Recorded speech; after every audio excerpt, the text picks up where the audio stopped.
Okay, guys, today is Friday. I believe it's November 20th.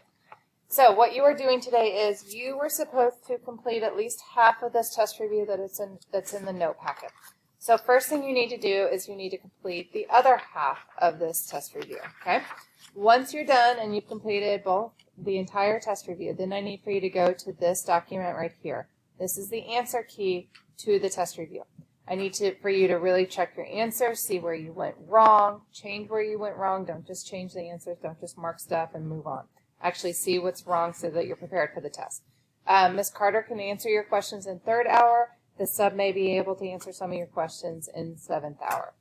Then, and then if you have extra time after that, what I need for you to do is I need for you to complete any missing assignments or redo any low assignment scores. Then Monday is an A day. So on that Monday, the first couple minutes of class, I will take any questions that you guys may have. Then after that, you guys are going to take the absolute value unit 1 test in class. Tuesday is a B day. So B day, kiddos.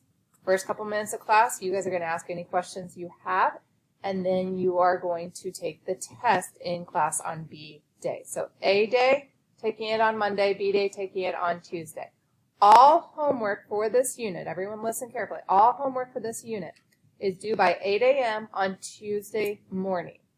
No matter if you take the test Monday or Tuesday, it is due by 8 a.m. Tuesday morning.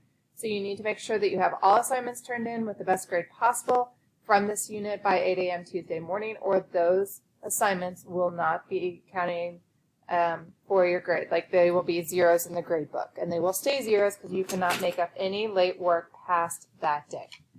Okay, guys, make sure you are working today, and I will see you later.